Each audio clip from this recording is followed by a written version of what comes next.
The silence was the loudest thing in the house. A week after the funeral, the casseroles had stopped arriving, the condolence calls had trickled to a halt, and the quiet that Mark's sudden death had left behind had settled into the walls, into the furniture, into my very bones. For 35 years, this house in the quiet suburbs of Philadelphia had been filled with the gentle hum of our life together. Mark's quiet chuckle as he read the paper, the clink of our coffee cups in the morning, the shared silence of two people who knew each other so well that words were often unnecessary. Now the silence was a roaring void, a constant reminder of the space he used to occupy. I found myself navigating the rooms as if moving around a piece of furniture that was no longer there, my body still accustomed to his presence. I was a librarian, a woman who had built a life on the steady, quiet rustle of turning pages. But this new silence was different. It was heavy, accusatory. I was in his study, a room that smelled of old books and his faint, familiar scent of cedar and pipe tobacco. It was a masculine scent, a scent of quiet contemplation and steadfastness, and inhaling it was both a comfort and a fresh stab of pain. I was meant to be sorting his papers, a task that felt both monumental and meaningless. His financial records, his correspondences, the ephemera of a life. How do you file away a life? How do you put a price on 35 years of shared history and reduce it to neat stacks of paper? My fingers brushed against a drawer in his heavy oak desk, a drawer I rarely opened. It was where he kept the detritus of his work. On impulse, a sudden need to touch something that was uniquely his, I pulled it open. Inside, nestled amongst old pens and paper clips, was his work phone. A sleek, black smartphone he kept separate from his personal one, a device he once referred to with a wry smile as the leash. Mark had been a financial consultant, a job that to me meant spreadsheets, business trips, and long, inscrutable phone calls. It was a world I had never tried to enter, content in my own world of books and card catalogs as a librarian at the city's main branch. We had our separate spheres, and they orbited each other in a peaceful, predictable harmony. I respected his privacy, and he respected my love for quiet order. We never questioned each other's worlds. Perhaps, I thought with a pang of regret, we should have. Now, looking at the sleek, impersonal device, I realized how little I truly knew about half of my husband's life. It was a locked box. As I looked at the phone, its dark screen reflecting my own tired 58-year-old face, it vibrated, then lit up, emitting a sharp, insistent ring that shattered the house's silence. The sound was so alien, so intrusive in the thick blanket of my grief, that I physically recoiled. Who would be calling his work phone? The office had been notified. His clients had been reassigned. My heart leaped into my throat. The caller ID was not a name or a number. It was 2 words. Blue Dahlia. A cold dread, sharp and immediate, washed over me. It felt like stepping on a patch of ice on a winter morning. The Blue Dahlia. The name was not entirely foreign. I remembered Mark mentioning it once, years ago, in his garden. It was a Sunday afternoon, the air smelling of freshly cut grass and damp earth. He'd been tending to his prize-winning roses, his hands covered in dirt, his face lit with a passion he usually reserved for a perfectly balanced portfolio. He'd talked about a mythical, almost black rose, a hybrid that gardeners whispered about, but none could perfect. He'd called it the Blue Dahlia of the rose world, an impossible, beautiful dream. A flight of fancy. I had assumed this call was from one of his gardening clubs, perhaps a late, awkward offer of sympathy from someone who only knew him through his hobby. But my hand trembled as I reached for the phone. A part of me, a deep, primal instinct that had been dormant for 35 years of comfortable marriage, knew this was not about flowers. The name on the screen felt like a code, a secret handshake. I slid my thumb across the screen, answering the call. My throat was too tight to speak. I just listened, my own breathing seeming to stop. The voice that came through the speaker was not warm or sympathetic. It was cold, genderless, digitally altered perhaps, and clipped with an urgency that felt like a weapon. Dahlia Azul, relatorio de status. There was a pause, a beat of silence that was clearly meant to be filled by a countersign I didn't know. The silence stretched, and I could feel an impatient energy crackling over the line. When I said nothing, the voice continued, sharper now. O ninho do falcão está comprometido. Repito, o ninho do falcão está comprometido, aguardando sua extração de dados. The line went dead. I sat there, frozen in Mark's leather chair, the phone still pressed to my ear, listening to the dead air. The words echoed in the profound silence of the room, nonsensical and yet terrifyingly clear. Blue Dahlia, falcon's nest, data extraction. It was a foreign language, a dialect from a country I had never known my husband had visited. My mind, the orderly, methodical mind of a librarian who had spent a lifetime cataloging information, began to whirl, desperately trying to shelve these new, terrifying inputs. Blue Dahlia, Mark's codename, financial consultant, a cover. The business trips, the long hours, the sudden, secretive calls, they weren't about stocks and bonds. They were about something else entirely. And his death, a massive, instantaneous heart attack at 59, with no prior history of heart disease, a man who ran 5 miles every morning, suddenly seemed less like a tragedy and more like an event, an assassination, disguised as a common middle-aged ailment. The doctor had been so reassuring, so sympathetic. "It happens sometimes, Mrs. Jenkins. It was quick. He wouldn't have felt a thing." Now those words felt like a lie, a comfortable story told to a naive widow. The grief that had been a heavy, suffocating blanket for a week was pierced by a new, terrifying emotion, suspicion. The man I had loved and lived with for 35 years, the man I thought I knew better than I knew myself, had been a complete and utter stranger. He had lived a life of secrets, a life that had, in all likelihood, gotten him killed. And that cold, disembodied voice on the phone hadn't just been making a report. It had been passing a baton. In their world, Blue Dahlia was still alive. Blue Dahlia was operational. Blue Dahlia was me. I looked around the quiet, book-lined study at the life Mark and I had built. The family photos on the mantelpiece, the worn armchair where he read, the shelves groaning with books we had collected together. It was a stage set, a carefully constructed facade, and I was the only actor left on stage, with no script, no director, and a sudden, chilling realization that the audience was hidden in the shadows, and they were watching me. The silence of the house was no longer empty. It was listening. The days that followed the phone call were lived in a haze of dual reality.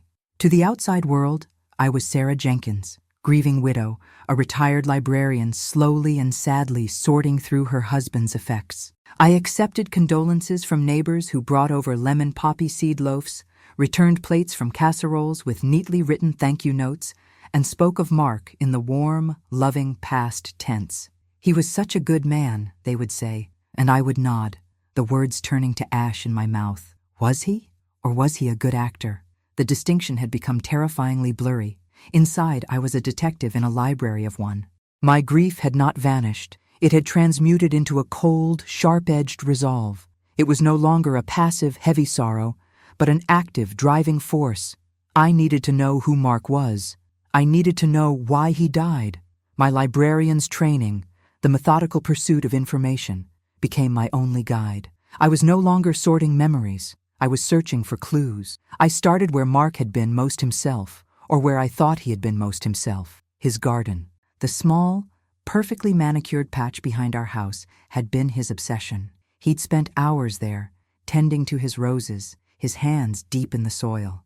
I had always seen it as his hobby, a peaceful counterpoint to the sterile world of finance. It was where he connected with something real, something that grew at its own pace, oblivious to market fluctuations. Now I saw it as a possible hiding place, a landscape of secrets disguised as beauty. It seemed like the kind of poetry a man like Mark, the man I was beginning to discover, would appreciate, hiding his dark secrets amongst his most cherished, beautiful creations. Armed with a trowel and a new, unsettling paranoia, I began to dig. I started with the rose beds, especially the section where he had been trying to cultivate his own dark hybrid, the one he'd called his Blue Dahlia project. The soil was rich and dark, smelling of life and decay. I dug carefully around the roots of the black baccarat and ink spots roses, my hands trembling. It felt like a desecration, disturbing the last living things he had touched with such love. Every scoop of earth felt like I was violating a tomb.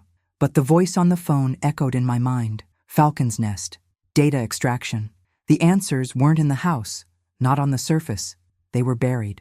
After 2 hours of fruitless, muddy work, my back aching and my resolve wavering, I found it. My trowel struck something hard that wasn't a rock. It was the edge of a paving stone, a decorative slate piece that formed the base of a sundial I'd given him for his 50th birthday. It had always seemed firmly set in the ground. Driven by a sudden hunch, I pried at its edges. It was heavy, but it moved. It wasn't cemented in place. With a grunt of effort, I lifted it, revealing a small, hollowed-out space beneath. Taped to the underside of the stone was a small, waterproof pouch. My heart hammered against my ribs. I sat back on my heels, the cool, damp earth seeping through the knees of my trousers, and stared at the small package. This was it, the first door into his secret world. Inside was not a weapon or a wad of cash, but a single, slim key of a strange, intricate design and a small, leather-bound notebook. The notebook was filled with Mark's familiar, neat handwriting, the precise, elegant script of a man who valued order. But instead of notes on soil pH and pruning schedules, it was filled with strings of numbers and letters, complex ciphers that looked like nonsense.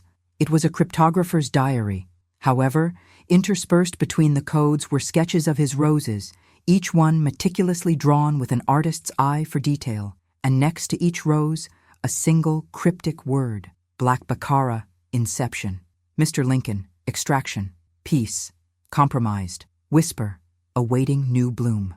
It was a key, a legend for his code. His secret language, the one he used to communicate with his hidden world, was the language of flowers. The romantic poetry of it, so at odds with the cold reality of espionage, was so quintessentially Mark that it brought tears to my eyes. I took the small, strange key back to his study. The room felt different now, charged with potential. Every book, every object, was a suspect. The key didn't fit any of the doors or the drawers of his desk. I searched the room, my librarian's eye now looking not for titles, but for anomalies, for things that were out of place in their perfect order. I ran my hands along the spines of his antique book collection, feeling for hidden switches. I tapped the walls, listening for a hollow sound. I checked under the carpet. Nothing. Frustrated, I sank into his leather chair. Where would a man like Mark, a man who hid ciphers in garden notes, hide a lock? It would be somewhere clever, somewhere symbolic, somewhere in plain sight. My eyes landed on a heavy, ornate globe that sat on a pedestal in the corner, a gift I'd given him for our 20th anniversary. He had always loved it, spending hours tracing the routes of old explorers. I walked over to it, my pulse quickening. I ran my fingers over the smooth, lacquered surface, across the faded continents and oceans. There, almost invisible against the cartographic lines of the Antarctic ice shelf, was a tiny keyhole, no bigger than a pinprick. With a shaking hand, I inserted the key from the garden. It fit. With a soft click, a section of the globe swung open, revealing not a hollow space, but the cool, metallic gleam of a digital keypad and a fingerprint scanner. He had built a safe inside the world. My breath hitched. The fingerprint scanner was the final lock, a biometric lock, and the only person who could open it was dead, his body turned to ash in a crematorium oven. I felt a wave of despair wash over me. To be so close, to have followed the breadcrumbs so perfectly, only to be stopped by a barrier of biology. It was cruel. I sat back, defeated, staring at the keypad. And then I remembered something, a conversation from years ago after a burglary in our neighborhood. I had been worried, wanting to install a more complex alarm system. Mark had been trying to reassure me. "Don't worry, Sarah," he'd said with a smile, taking my hand. "Our most valuable things are perfectly safe. They're protected by the one thing no one can steal, my love for you." It had sounded romantic at the time, cheesy even. Now it sounded like a clue, a final message from beyond the grave. With a surge of desperate hope, I leaned forward and pressed my own thumb against the scanner. For a heart-stopping second, nothing happened. A red light blinked. Failure. My heart sank. But I tried again, pressing harder this time, my mind screaming, "Please, Mark, please." The scanner blinked green. There was a low, mechanical whir, and a hidden drawer slid silently out from the base of the pedestal. I stared at the contents, my mind struggling to reconcile the man I had married with the evidence before me. Inside were 6 different passports with Mark's picture, but different names: Liam O'Connell from Ireland, Marcus Weber from Germany, Jean-Luc Dubois from France. Stacks of foreign currency: euros, Swiss francs, British pounds, bound in thick rubber bands, a satellite phone, and a slim, encrypted laptop, its surface cool and anonymous. He hadn't just locked his secrets away. He had given me the key. He had trusted me, in death, in a way he never had in life. The ghost in my garden had just handed me a map to his underworld, and I knew, with a certainty that chilled me to the bone, that I had no choice but to follow it. The encrypted laptop was a fortress. It hummed with a quiet, latent power on Mark's desk, a black mirror reflecting a world I was not a part of. When I powered it on, it demanded a password, a string of characters that was clearly more complex than our anniversary or my birthday. The blinking cursor was a taunt. For 2 days, I was stumped, facing a digital wall that felt as insurmountable as the one that now separated me from Mark forever. I tried everything I could think of: the names of his favorite roses, the street he grew up on, the name of his first dog. Each attempt was met with the same cold, silent rejection. The machine, like Mark's secret life, was not going to yield its truths easily. I knew the answer had to be somewhere in the clues he'd left behind, in the unique language of our shared life. So I turned my attention to his library. Mark wasn't just a reader, he was a collector. His study was lined with floor-to-ceiling shelves filled with first editions, many of them signed. He loved the weight of them, the smell of old paper, the history held within their pages. He treated them like treasures, handling them with a reverence I had always found endearing. I had always seen it as a charming intellectual hobby, a quiet passion. Now, I saw it as a potential filing system, a library of secrets hiding in plain sight. Where better for a spy to hide his work than in the work of others? My librarian's instincts, honed over 40 years of service, took over. I didn't look at the books as stories, but as data points. I needed a system, a catalog key, and I knew Mark would have created one based on our shared history, on the language of his two passions, roses and books. I began to catalog them, not by author or genre, but by a system only he would devise. I took the small leather notebook from the garden and cross-referenced the cryptic words: Inception, Extraction, Compromised, with the thousands of titles on his shelves.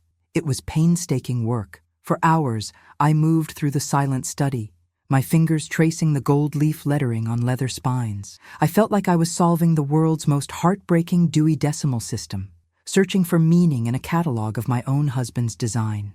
Inception was not next to the black Baccarat rose notes by chance. I scanned the shelves, my eyes moving methodically. There, in the fiction section, nestled between Iain M. Banks and Isaac Asimov, was a pristine first edition of Inception by a little-known sci-fi author from the 1970s. My breath caught. I pulled it from the shelf. It felt heavier than it should, the balance slightly off. I fanned the pages and found a small, razor-thin incision in the back cover, a tiny pocket carved into the bookboard. Inside, a micro SD card was hidden. The pattern continued, a treasure hunt through our shared literary history.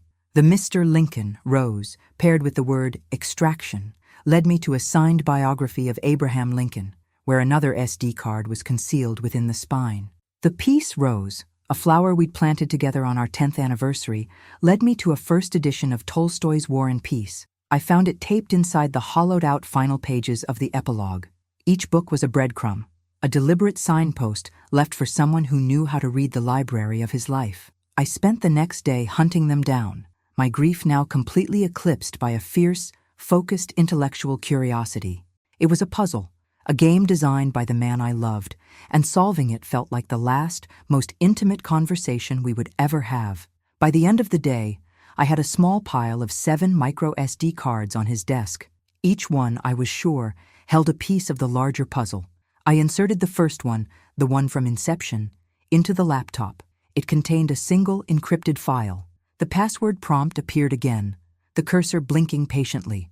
This was the real test, the final gate. I looked back at the gardening notebook. My eyes scanned every page, every sketch, every cryptic note, and then I saw it.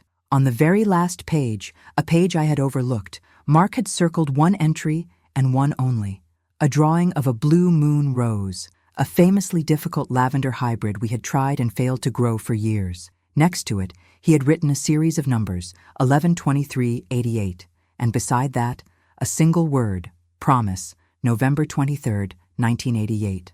I didn't need to check a calendar. The date was seared into my memory. It was the chilly autumn afternoon in Rittenhouse Square when he had gotten down on one knee and asked me to be his wife. It was the day we made our promise. My fingers trembled as I typed it in, the characters appearing on the screen, feeling both sacred and profane in this context. Promise 1-3-8. The screen flickered, and the encrypted file opened. What I saw made the blood drain from my face. It wasn't financial data, it was a dossier. A detailed, meticulously compiled investigation into a massive embezzlement scheme, complete with names, offshore account numbers, and transcripts of recorded conversations. The target of the investigation was a man named Alistair Finch, the dashingly handsome, publicly philanthropic number 2 at a shadowy international consulting group referred to only as the organization. And the name of the operation, the name Mark had given his secret investigation, was the Falcon's Nest. The phone call suddenly made a terrifying kind of sense. The Falcon's Nest is compromised. Mark had been discovered. I scrolled through the files, my librarian's mind automatically organizing the data, seeing the patterns, connecting the dots. Mark wasn't just a financial consultant. He was an internal auditor, a ghost in the machine, the man they sent in to find corruption within their own ranks. Blue Dahlia wasn't just his code name.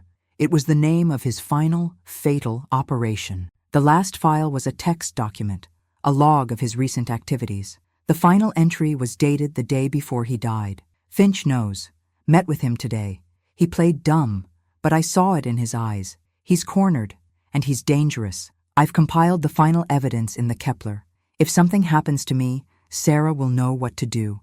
She's the best librarian I know. She'll find the catalog key. The Kepler. My eyes flew to the bookshelves again. They landed on a beautifully bound antique edition of Johannes Kepler's Mysterium Cosmographicum, a 17th-century treatise on the secret geometry of the universe. Mark's final piece of evidence, his last move in this deadly game, was hidden inside a book about the secret architecture of the cosmos. He hadn't just left me clues. He had left me a case file. He had left me his last assignment. And he had left me with a chilling, unspoken instruction. Finish it. Sarah will know what to do. I looked at my own hands, the hands of a woman who had spent her life stamping books and helping patrons find novels. They were shaking. But as I looked from my hands to the laptop screen, at the cold, hard facts of Alistair Finch's crimes, the shaking stopped. A cold, quiet anger, an emotion I hadn't felt in 35 years of peaceful marriage, began to solidify in my chest, hard and clear as diamond. The librarian was checking out a new book, Revenge. The Kepler was more than a book. It was a safe. I lifted the heavy volume from the shelf, its antique leather cool and smooth beneath my fingers. The cover was embossed with a golden diagram of the nested Platonic solids, Kepler's flawed but beautiful model of the solar system, a system within a system. Mark, you clever poetic man. The book felt slightly off balance, its weight unevenly distributed. I ran my fingers along the edge of the pages, the part of the book known as the foredge, and found a nearly invisible seam. It wasn't a book at all. It was a cleverly disguised box. I found no keyhole, but I did find a small, almost imperceptible indentation. Pressing it, I heard a soft click. The cover opened on a hidden hinge. The interior had been hollowed out with surgical precision, replaced with a biometric scanner identical to the one in the globe. My thumbprint, my key of love, opened it without hesitation. Inside, nestled in a bed of custom-cut foam, was the final piece of the puzzle. A slim, unassuming ledger, bound in soft, black leather. Its pages were filled not with astronomical calculations, but with the cold, hard numbers of Alistair Finch's betrayal. It was a master document, a Rosetta Stone that connected every piece of data on the micro SD cards. Here were the names of the shell corporations, the routing numbers for the offshore accounts in Cyprus and the Cayman Islands, the dates of the transfers. It detailed the systematic siphoning of millions of dollars from the organization's accounts, laundered through a primary shell company named, with breathtaking arrogance, Falcon's Nest Holdings. The ledger was the smoking gun, the irrefutable proof that would burn Finch's world to the ground. It was the harvest Mark had been preparing to collect. I sat there, in the quiet of the study, The full weight of my husband's secret life spread out before me. He had been living on a razor's edge, playing a deadly game against a man who had clearly been willing to kill to protect his empire. And Mark had lost. But what was I to do with this victory he had secured at the cost of his life? I couldn't go to the police. I was a librarian, but I wasn't naive. The organization itself, the entity Finch was stealing from, clearly operated in a legal gray area, a world of plausible deniability and shadowy influence. To expose Finch with this evidence would be to expose them. They would be as ruthless in protecting themselves as Finch had been in protecting his scheme. Mark had been one of them, a trusted, high-level operative, and they hadn't been able to protect him. They certainly wouldn't protect his widow. I would be a loose end, a liability. I was utterly, terrifyingly alone in this. I had the evidence, but no allies. My mind went back to the phone call, awaiting your data extraction. They didn't know Mark was dead. They thought I was him, or at least his designated successor. They were waiting for me to make the next move. This was my only way in, my only point of leverage. I had to continue playing the part of Blue Dahlia. I returned to Mark's gardening notebook, the code key to his secret world. I looked for a phrase, a protocol for responding. My eyes scanned the pages, past the sketches of roses and the strings of code, until I found it. Next to a drawing of a whisper rose, he had written a short, simple phrase: "The night is quiet, awaiting new bloom." It was a response code, a way to signal that I was alive and operational, that the mission was still active. Now I needed a way to send it. The satellite phone from the globe was the obvious choice, but the Blue Dahlia contact wasn't in its address book. Mark was too careful for that. The call had come from a blocked number. They had called me, but I couldn't call them back. They had to make the next move. And then I realized they already had. Awaiting your data extraction. They weren't waiting for a phone call. They were waiting for a signal in the digital world, a transfer of the information they so desperately needed. I powered up Mark's encrypted laptop again. It was a formidable machine, loaded with software I didn't recognize. But Mark, my meticulous, brilliant Mark, had left a breadcrumb trail for me. The woman he knew would methodically search for answers. A file on the desktop was labeled Gardening Tools. Inside, it wasn't software for landscape design, but a suite of secure communication programs. One was a cloaked messaging app with a single preloaded contact, the gardener. It had to be my contact, my handler. My heart hammered. This was the point of no return. I opened a message window. My fingers hovered over the keyboard, suddenly feeling clumsy and foreign. I was about to step through a door into a world from which there was no retreat. I thought of Mark, of his quiet courage, of his faith in me. Sarah will know what to do. He hadn't just left me clues. He had left me his confidence. He believed I could do this. I typed the message, the words feeling alien and powerful on my fingertips. The night is quiet, awaiting new bloom. I hit send. For a full minute, nothing happened. The silence in the study seemed to deepen, to become heavier. I watched the screen, my breath held tight in my chest. I had just rung a doorbell in the underworld. Would anyone answer? The screen blinked. A reply appeared. Bloom status acknowledged. Is the harvest ready for collection? The harvest, the ledger, the evidence against Finch. They wanted it, but if I handed it over, what would they do? Disappear Finch? Bury the scandal? My part in the story would be over. I would have honored Mark's work, but justice, real justice, felt further away than ever. And my own safety would be in the hands of these shadowy people who had failed to protect my husband. No, I needed to control the narrative. I needed leverage. I typed my reply, my mind racing, the instincts of a librarian, a keeper of information, taking over. Information is power, but only if you control its dissemination. Harvest is secure, but the soil has been disturbed. A snake is in the garden. Collection is not safe. I will handle the pest control myself. Stand by. It was a massive gamble. I was a 60-year-old retired librarian telling a clandestine organization of spies or mercenaries to stand by. I was seizing control of the operation. I was telling them that Blue Dahlia was going rogue. The pause before the reply came was the longest of my life. I imagined them on the other end, in some sterile, high-tech command center, confused, angry. Who was this? Changing the protocol. Was Blue Dahlia compromised? The reply, when it came, was a single chilling word: Acknowledged. They had agreed. Or at least, they were waiting to see my next move. I had bought myself time. I had the evidence. I had established contact. And I had, for the moment, kept them at arm's length. Now, I had to deal with the snake. I had to face Alistair Finch, and I had to do it on my own terms, in my own territory. A garden was too predictable. A dark alley was not my style. My eyes scanned Mark's study, his world, and they landed on the shelves of rare books. Finch, according to Mark's notes, was a man who cultivated an image of sophistication, of old-world charm. He was a collector of art, of wine, of rare first editions. He was a man who understood the value of beautiful, unique things. An idea began to form, an idea born of my two worlds, the world of quiet libraries and the new, dangerous world of my husband's secrets. I was going to lure the snake into a garden of a different kind, a garden made of paper and ink and silence. My garden. The bait was an email sent from a public library computer, from an anonymous, untraceable account. It was addressed to Alistair Finch's personal address, an address Mark's files had provided with unnerving completeness. The subject line was simple: a rare edition of Mysterium Cosmographicum. The body of the email was even simpler. It was a high-resolution photograph of the Kepler book, open to the hollowed-out compartment with the black leather ledger nestled inside, and a message. I believe this belongs to you. Its provenance is fascinating. Let's discuss its market value. The Rosenbach Museum and Library, Reading Room C, tomorrow at 3 p.m. Come alone.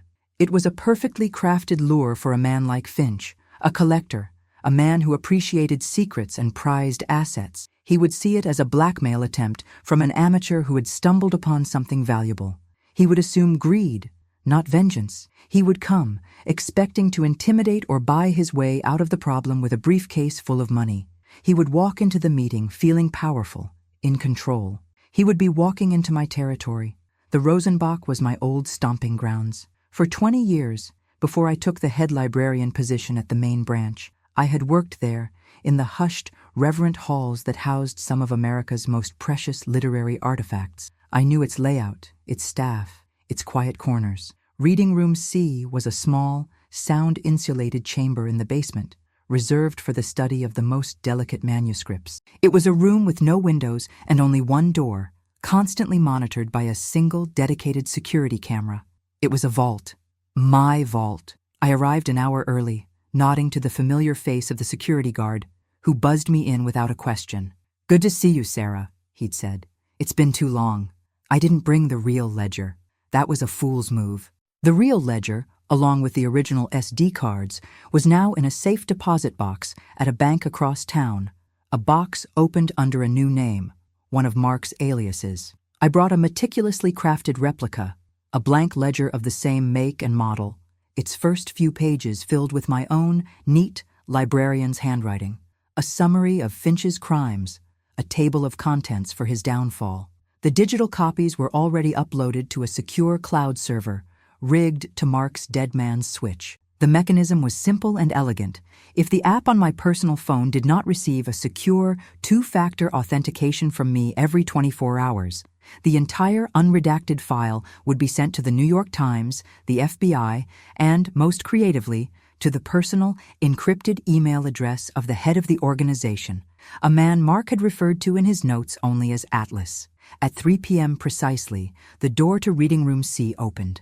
Alistair Finch entered. He was as handsome and effortlessly charming as Mark's notes had suggested, dressed in a bespoke suit that probably cost more than my car, smelling faintly of expensive cologne. He looked around the room, at the leather-bound books lining the walls, and then at me, a middle-aged woman in a simple gray cardigan sitting at a large oak table. A flicker of surprise, then amusement, crossed his face. He had been expecting a thug, a private investigator, a fellow spy. He had not been expecting a librarian. This was, I knew, my greatest advantage. "Mrs. Jenkins, I presume?" he said, his voice as smooth as velvet as he closed the door behind him. The soft click echoed in the silent room. "I must confess, this is not the rendezvous I was anticipating. Please, call me Sarah," I said, my voice calm, my heart a steady cold drum. "And I'm not Mrs. Jenkins anymore. That was the name of the woman who was married to a financial consultant.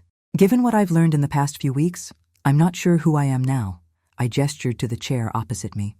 Please sit. He sat, placing his expensive leather briefcase on the table, the picture of relaxed confidence. He was here to handle a problem, and he clearly believed the problem was me. "You've found my book," he said, with a sad, sympathetic smile, "a sentimental favorite. Mark borrowed it and, well, I'm afraid he never got the chance to return it." He steepled his fingers. Mark was a good man. A bit simple, perhaps, but loyal. His death was a tragedy. The condescension was a weapon, designed to put me off balance, to establish his superiority. It didn't work. I had read his file. I knew the hollow core beneath the polished exterior. "He was many things," I said, my voice even. Simple was not one of them.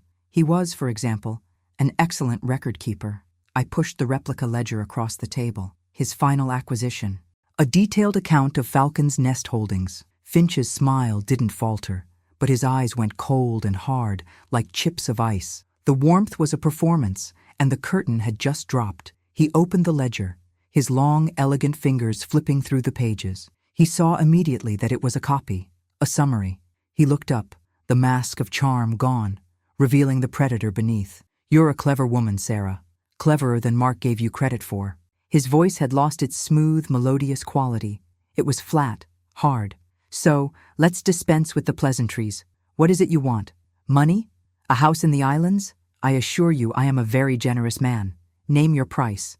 "I'm a librarian, Mr. Finch," I said, leaning forward, my hands folded calmly on the table. "I don't deal in prices. I deal in information. And I am here to inform you that this particular collection is overdue. I'm here to collect." I paused, letting the silence stretch. "You have 24 hours to turn yourself in to federal authorities and make a full confession about the Falcon's Nest operation and about the death of Mark Jenkins." He laughed. It wasn't the charming chuckle from before. It was a genuine, startled, incredulous laugh. "You can't be serious. You have no idea what you're tampering with. You think you can just walk into my world and make demands?" "This isn't your world," I corrected him gently. "This is a library. A place where facts are stored and truths are preserved. And the truth, Mr. Finch, is that your world is about to end." The silence in the reading room was absolute, thick with the scent of old leather and decaying paper. It was a silence I was comfortable in, a silence where I had always held authority. For Alistair Finch, it was clearly a vacuum, and it was suffocating him. His laughter had died in his throat, leaving an expression of pure, astonished disbelief. His handsome face, a mask of curated charm, was beginning to show cracks. "You are threatening me," he said, his voice now a low, dangerous purr. He leaned forward, trying to reclaim the space, to physically dominate the conversation. "A grieving widow, playing with fire she cannot possibly comprehend. You are in a world of wolves, Mrs. Jenkins, and you are very, very lost." "No, Mr. Finch," I corrected him again, my voice maintaining its calm, almost lecture-like tone. "I am not threatening you. I am cataloging you. I have read your file. I have cross-referenced your assets. I have footnoted your crimes. You are a book that is overdue, and I am here to collect." It was librarian speak, a language he couldn't possibly understand, and that was the point. I was deliberately, methodically dragging him into my world, a world of rules, of order, of consequences. I didn't raise my voice. I didn't need to. I began to speak, my tone even and professorial, as if delivering a lecture on 17th century manuscripts. "Let's begin with the initial transfer, shall we? On May 12th of last year, $1.2 million moved from a holding account in Zurich to Falcon's Nest Holdings, account number 74B at the Bank of Cyprus. The authorization code came from your terminal using a key fob authenticator that was, according to personnel records, in your possession in your London office that day." I watched him, the smallest twitch in his left eye. He was stunned by the specificity. "Or perhaps," I continued, "we could discuss the payments to a Dr. Elena Petrova, a biochemist based in Geneva, known for her research into fast-acting, non-traceable cardiac toxins. 3 payments, totaling €200,000, made from a shell corporation registered in Panama, a corporation whose sole director is listed as A.F. "Box sound familiar?"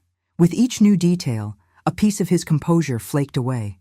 The charming facade crumbled, revealing the raw, adrenaline-fueled panic beneath. He had come here expecting to deal with an amateur blackmailer, a grieving wife looking for a payday. He had found, instead, his biographer. He had found a woman who had not just found his secrets, but had indexed them. "How?" he whispered, the single word raspy with shock. His confidence was a shattered mirror, and all he could see was his own exposure. "My husband was a meticulous man," I said, my voice softening with a flicker of real grief. "He built a fortress of secrets to protect himself, and he thought it was impenetrable. He underestimated you. He thought he was the only one playing a long game, setting traps. But he made one fatal mistake. He also underestimated me." I leaned forward, my gaze pinning him to his chair. He believed that, if the worst should happen, I would simply grieve and fade away. He didn't realize that 40 years of organizing the world's knowledge teaches you one thing above all else. Every story has an ending. Every book must be returned to the shelf. And I am here to write your final chapter. I did not show him my hand. I did not mention the dead man's switch or the copies of the data.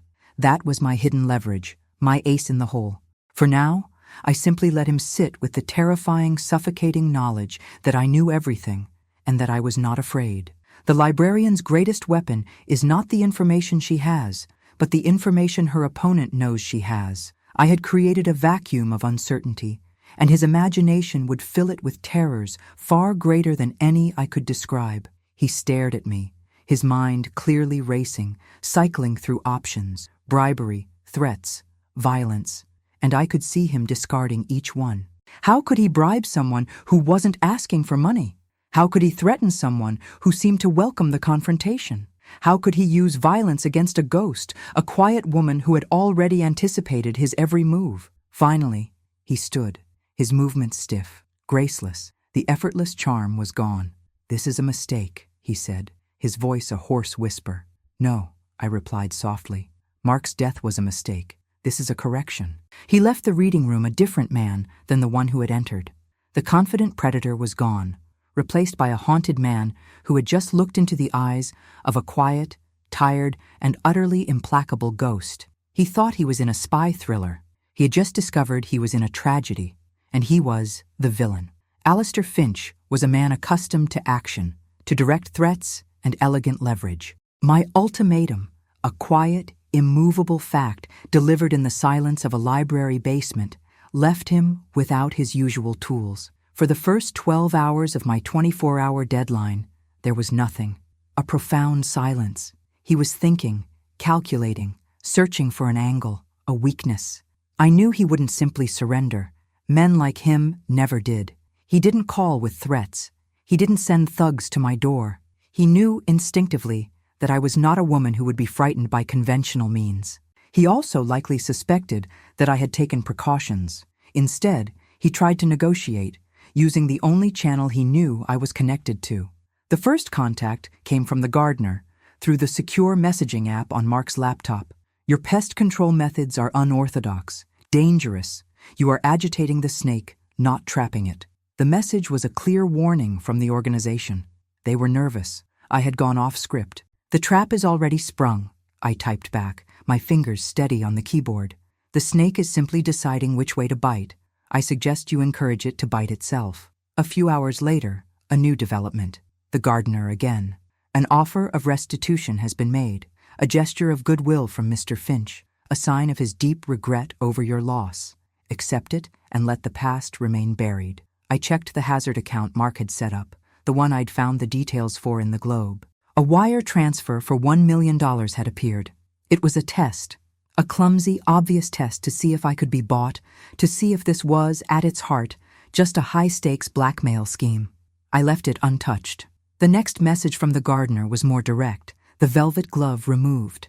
"Your safety cannot be guaranteed if you proceed. Exposure of Falcon's Nest will damage the organization.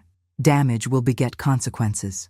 Blue Dahlia's garden may not be safe from the fallout." It was a threat, not just from Finch, but from them. They were reminding me that they were a power far greater than Finch, and that I was in their world now. It was time to reveal my queen. It was time to show them the full architecture of the trap Mark and I had built together. "My safety," I typed back, "is the only thing guaranteeing yours. Perhaps you should ask Mr. Finch about my husband's final project. He called it his dead man's switch. Mark was a careful man. He loved me, and he didn't trust any of you. If my heart stops beating, for any reason, a slip in the shower, a tragic car accident, a sudden, inexplicable cardiac event like my husband's, a series of encrypted, pre-scheduled emails are automatically distributed. The New York Times gets the full, unredacted Falcon's Nest file. The FBI's cybercrime division gets the offshore account numbers and transfer logs, and Atlas gets a special delivery." I paused, choosing my next words carefully. I needed them to understand, with absolute clarity, the checkmate they were in. Atlas's package includes not only the full Finch dossier, but a secondary file, Mark's personal notes on the organization itself, weaknesses, assets, the true identities of several key operatives, including, I believe, your own. So you see, my life is no longer my own. It is the pin in a grenade, and you are all holding it. I am a widow with nothing left to lose. What do you have to lose, gentlemen? Everything. The response from the gardener was instantaneous, a single word that screamed panic. "Stand by." The silence that followed was different. It was not the silence of a predator stalking its prey. It was the charged, frantic silence of a king realizing his own castle is rigged to explode. I had turned the organization from Finch's shield into his warden. My life was now the most valuable asset they had, the key to their own survival. They would not let anything happen to me, which meant they would not let Finch get anywhere near me. His leash had just been violently yanked, and the person holding it was a retired librarian from Philadelphia. I had weaponized my own vulnerability. It was a move Mark would have appreciated. The game of patience was over. Now it was a race.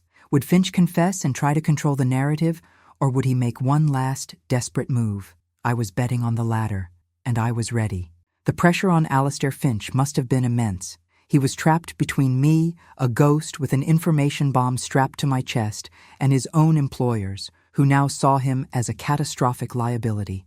A cornered animal will do one of two things: surrender or chew its own leg off to escape. As the final hours of my 24-hour deadline ticked away, Finch chose the latter. He was not a man built for surrender. I didn't sleep. I sat in Mark's study, the encrypted laptop open, a quiet sentinel in the House of Secrets. But I wasn't just waiting. I was working.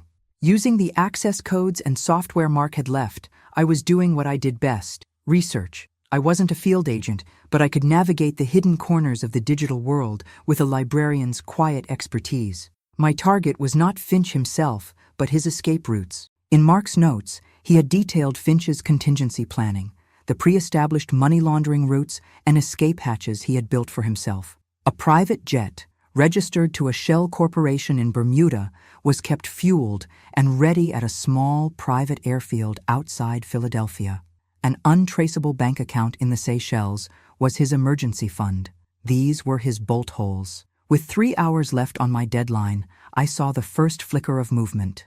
A small, insignificant financial transaction, a simple test of a dormant routing pathway, flagged by a tracking algorithm Mark had set up.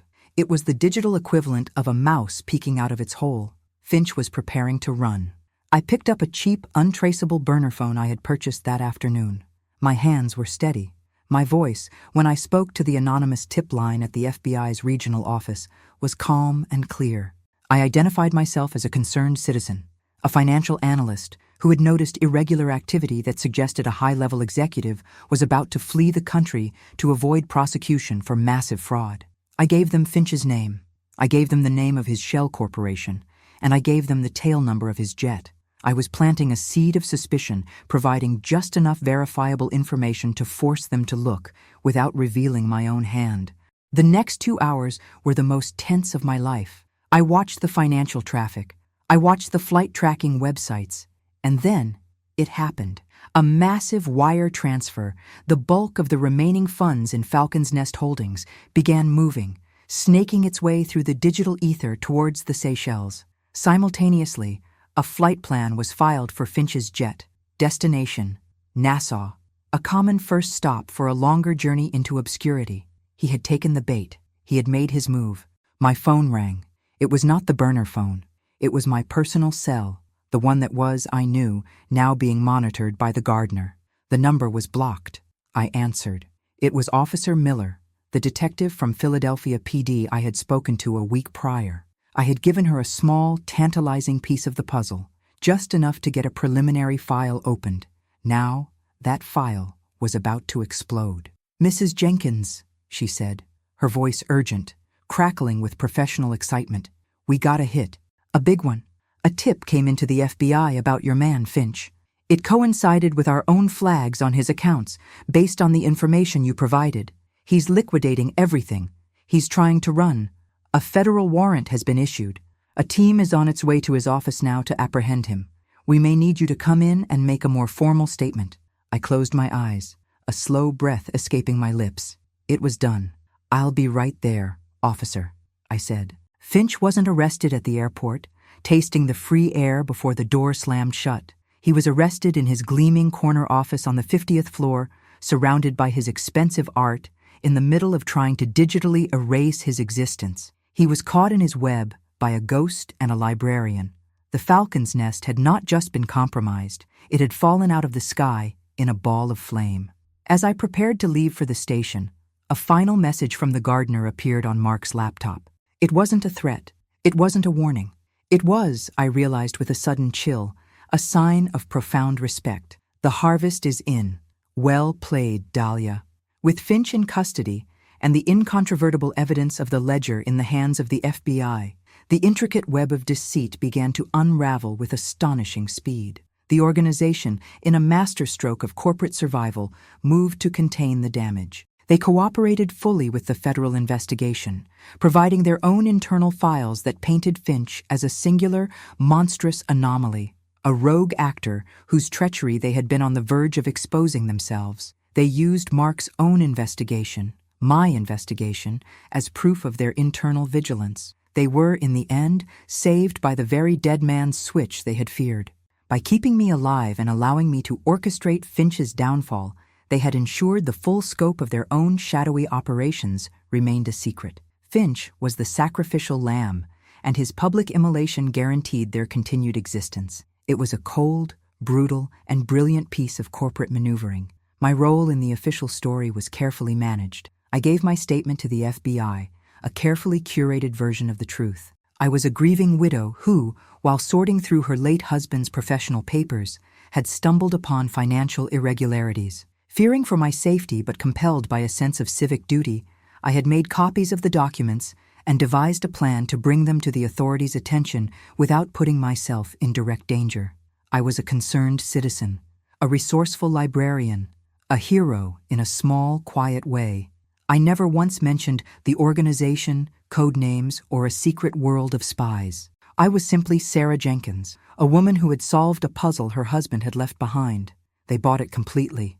Why wouldn't they? It was the most logical, believable story.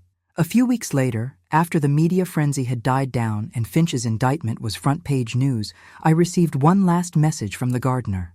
"Atlas is grateful. Your husband was our finest auditor. It appears his talent was hereditary. His position is open should you want it. A new Dahlia for a new season. Your work would be valuable." It was a job offer, an invitation to step fully into Mark's world, to become the ghost, the secret keeper. For a fleeting moment, I felt a flicker of temptation, the power, the purpose, the adrenaline. It was a potent cocktail, but I looked around Mark's study, at the books, at the globe, at the ghosts of a life lived in the shadows. It was his life, not mine. I typed my reply without hesitation. "The library is closing. I'm retiring the collection." The next day, I drove to the cemetery. The autumn leaves were thick on the ground, a carpet of gold and crimson. I stood before Mark's grave, a simple granite stone under a sprawling oak tree. The air was cool and clean. For the first time since he died, my grief was not tangled with suspicion or fear. It was just grief, pure and heavy. "I'm sorry," I whispered to the stone, my voice thick. "I'm sorry I never knew. I'm sorry I didn't push, didn't ask. I was comfortable. I was happy. And I didn't want to see the parts of you that didn't fit into my quiet world." I paused, a tear tracing a cold path down my cheek. And I'm sorry it took your death for me to truly meet you. You were a brave man, Mark. A complicated, brave, and brilliant man. I told him everything. I told him about the globe, the books, the codes. I told him about Finch and about the library. I told him that I had finished his work, that the harvest was in. Your book is closed now, my love, I said, placing a single white rose on the grave. Not a dark secret hybrid, but a simple, honest flower, the kind we used to grow by the back door. And it's time for me to start a new chapter of my own. As I walked away, the wind rustling the leaves, I felt not the weight of sorrow, but the lightness of a story that had finally, justly, found its end. The ghost of Mark Jenkins could finally rest. And Sarah Jenkins, for the first time in her life, was entirely, completely on her own. And she was not afraid. 6 months later, spring had returned to Philadelphia. The air was soft with the scent of damp earth and blooming dogwoods. The light was gentle, and my garden was waking up. My life had found a new, more meaningful rhythm. I had spent the winter not just grieving, but planning. The first thing I did was visit the bank that held Mark's secret hazard account. The account statement, with its astronomical number, had felt like a ghost, the price of my husband's secret life, and of his death. For weeks, I didn't know what to do with it. It was dark money, earned in a world of shadows. To spend it on myself, on travel, on luxuries, felt like a betrayal of both the quiet woman I had been and the determined woman I had become. So I decided to launder it, not through a shell corporation, but through the bright, hopeful alchemy of charity. The Mark Jenkins Memorial Literacy Foundation was no longer just an idea on a piece of paper. It was a fully funded, operational entity.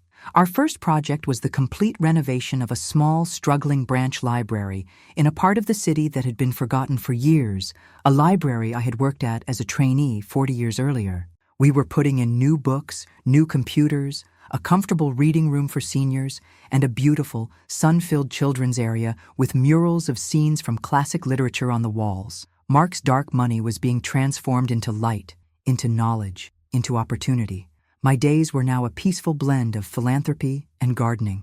I spent my mornings with my hands in the earth. I had ripped out Mark's prize-winning, high-maintenance roses. The black baccara, the Mr. Lincoln, all of them. They were beautiful, but they belonged to his other life, to a language of secrets I no longer needed to speak. In their place, I had planted vegetables, heirloom tomatoes, crisp butter lettuce, zucchini, peppers, simple, honest, useful things. Things that fed people. My garden was no longer a place of secrets, it was a place of sustenance. One Saturday, I was on my knees in my garden, my hands covered in rich soil, planting a row of tomato seedlings, when I heard a voice from the garden gate. "Excuse me? Is this the Jenkins residence?" It was a young woman, holding a copy of a gardening magazine, her face bright with enthusiasm. "I read an article about your husband," she said. "From a few years ago, about his roses. I'm a rosarian myself. I was hoping I could see his famous Blue Dahlia project." I smiled, a genuine, easy smile that reached my eyes. It didn't hurt to hear his name anymore. "I'm afraid you're too late," I said, rising and wiping my hands on my jeans. "I dug them up last fall."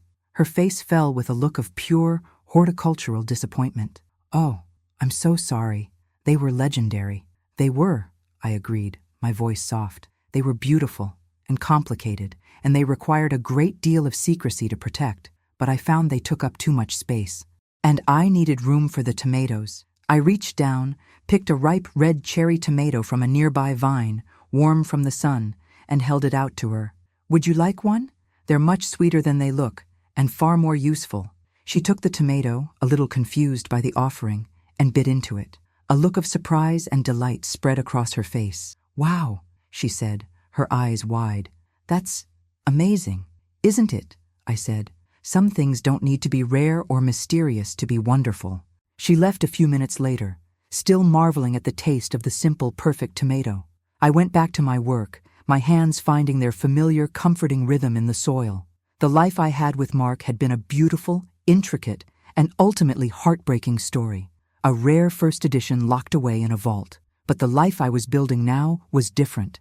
It was a well-worn paperback, a story to be passed from hand to hand, its pages filled with simple truths, its purpose to be shared.